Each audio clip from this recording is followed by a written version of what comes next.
అదేవిధంగా ఈ గూడాలకు ఈ తండాలకు కనీసం ఒక్కటైనా బీటీ రోడ్డు ఉండాలి. మీకు ఎవరైనా బంధువులు వచ్చినా మీ పిల్లలకి ఎవరైనా పిల్లని ఇవ్వాల్సి వస్తే పిల్లగాన్ని చూడడానికి రావాలంటే ఊరికి రావడానికి దారి లేకపోతే ఇక పిల్లని ఎవరిస్తారా మీకు? అందుకే ఖచ్చితంగా ప్రతి తండాకు రోడ్డు వేసే ప్రణాళికను ఈరోజు తీసుకోవాలి అని చెప్పి మా ట్రైబల్ సెక్రటరీ గారికి ఆదేశాలు ఇస్తున్నా.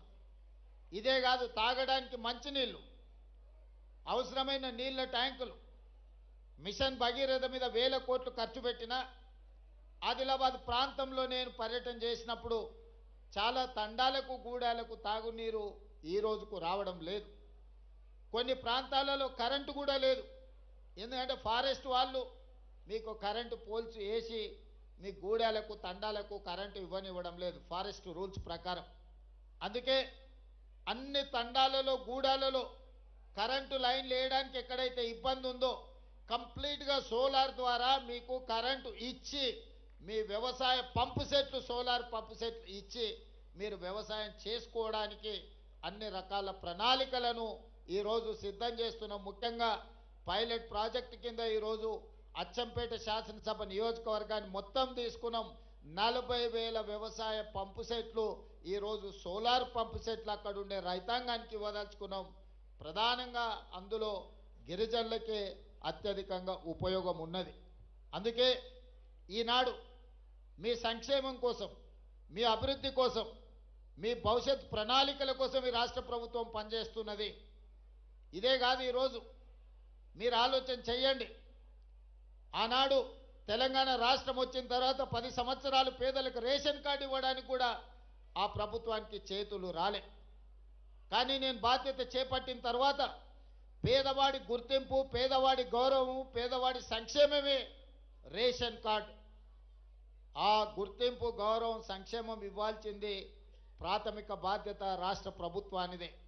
అందుకే లక్షలాది రేషన్ కార్డులు పేదవాళ్లకు అందించిన చరిత్ర, అందులో ముఖ్యంగా లంబాడ సోదరులకి అత్యధికంగా ఈరోజు రేషన్ కార్డులు అందుకునే విధంగా ప్రణాళికలు సిద్ధం చేసి వాళ్ళకి ఇచ్చినాం. రేషన్ కార్డు ఇచ్చి వదిలేయలే. ఇంతకుముందు మా బలరాం నాయక్ గారు చెప్పినట్టు ఆనాడు దొడ్డు బియ్యం ఇచ్చేది. దొడ్డు బియ్యం ఇస్తే మా లంబాడ సోదరులు తీసుకెళ్ళి బర్లకు దాన పెట్టేది. ఎన్నడూ వాళ్ళు తిన్న సందర్భమే లేదు. లేకపోతే రేషన్ షాపోడే బయట నుంచి బయటనే అమ్ముకునేటోడు. అందుకే ఈ విధంగా మాఫియాగా మారి మిల్లర్లు, దళారులు దోసుకుంటున్నారు. పేదవాడు ఆత్మ గౌరవంతో బతకాలి అని అంటే సన్న బియ్యం ఇవ్వాలి అని ఈరోజు తెలంగాణ రాష్ట్రంలో 3,17,00,000 మంది పేదలకు సన్న బియ్యం ప్రతి మనిషికి 6 కిలోల బియ్యం ఇస్తున్నాము.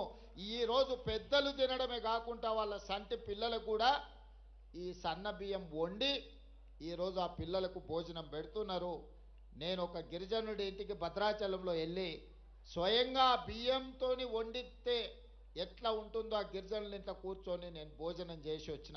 ఎందుకంటే మనం ఇస్తున్న బియ్యం సరైన విధంగా ఉన్నాయా లేవా అని. ఈడ ఇంతమంది మా గిరిజన సోదరులు ఉన్నారు. 90% మీకు అందరికీ సన్న బియ్యం వస్తున్నాయని నేను భావిస్తున్నా. ఈరోజు అందరూ సన్న బియ్యం తింటున్నారు. దీనివల్ల 2 ప్రయోజనాలు.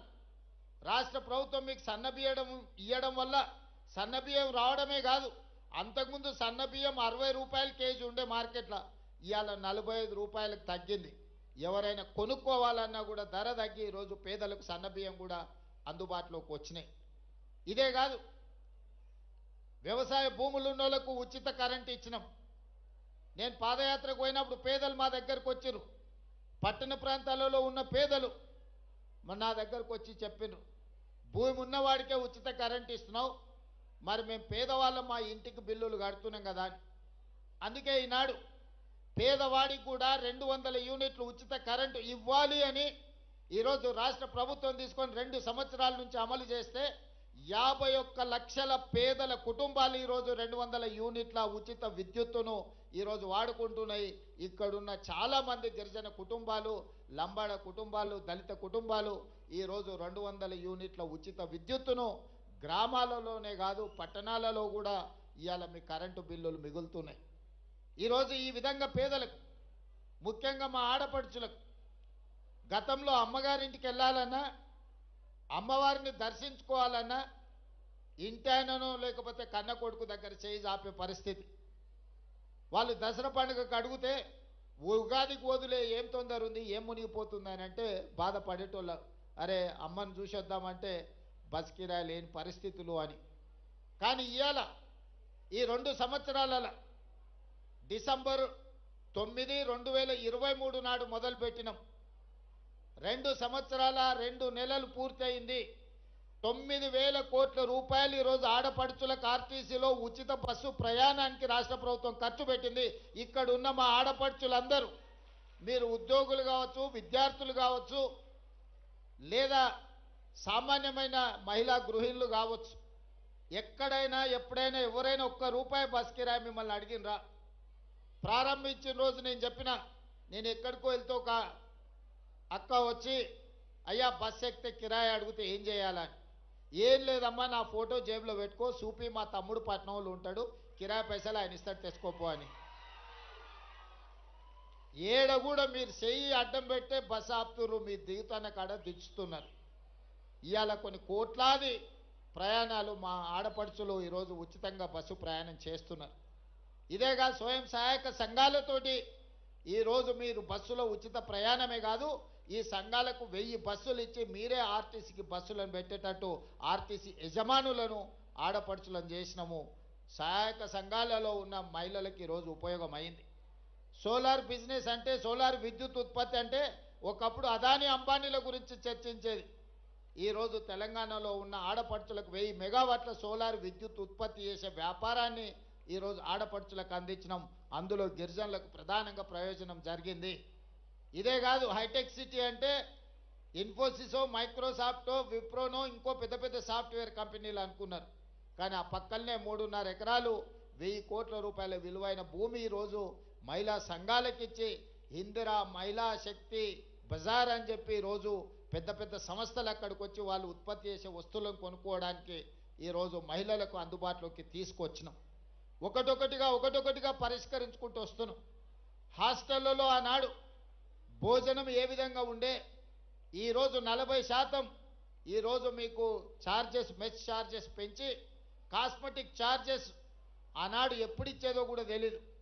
ఇప్పుడు గ్రీన్ ఛానల్ చేసి 200% కాస్మెటిక్ ఛార్జెస్ 21 సంవత్సరాల తర్వాత ఈ ప్రభుత్వంలో పెంచి మా ఆడపడుచుల కాస్మెటిక్ ఛార్జెస్, మా పిల్లలకు చదువుకునే వాళ్లకు ఇంటి దగ్గర అమ్మను నాయనను అడగాల్సిన పని లేదు. సబ్బు కోసమో చిన్న చిన్న పౌడర్ కోసమో కూడా తల్లిదండ్రుల మీద ఆధారపడే పరిస్థితి ఉండే. అందుకే 200% కాస్మెటిక్ ఛార్జెస్ పెంచి ఈరోజు ఆడపిల్లల యొక్క ఆత్మ గౌరవాన్ని నిలబెట్టడానికి మన ప్రభుత్వం ప్రయత్నం చేస్తున్నది. ఇదే కాదు, చదువుకున్న పిల్లలు 2011లో గ్రూప్ 1 పరీక్షలు నిర్వహిస్తే 2024 వరకు 15 సంవత్సరాలు మళ్ళీ పరీక్షలు పెట్టలే. మనం వచ్చిన తర్వాతనే గ్రూప్ 1 నోటిఫికేషన్ ఇచ్చి, ఇప్పుడే మా రాములు నాయక్ చెప్తున్న మా మేనకోడలు డిఎస్పీ అయిందని. ఈరోజు 563 మంది గ్రూప్ 1 ఉద్యోగస్తులను పరీక్షలు నిర్వహించి ఫలితాలు ఇస్తే, ఈ పేదలకు ఉద్యోగాలు వస్తే ప్రశ్నించే గొంతు వస్తుందని దాని మీద అక్రమ కేసులు వేసి హైకోర్టులో అడ్డమైన ఆర్డర్లు తెస్తే, బలమైన వాదనలు వినిపించి డివిజన్ కోర్టులో, డివిజన్ బెంచ్లో ఈరోజు పేదలకు అనుకూలమైన తీర్పు వచ్చింది. 563 మంది గ్రూప్ 1 ఆఫీసర్లు ఇవాళ ఆర్డీఓలు, డిఎస్పీలుగా అత్యంత కీలకమైన ఉద్యోగాలు.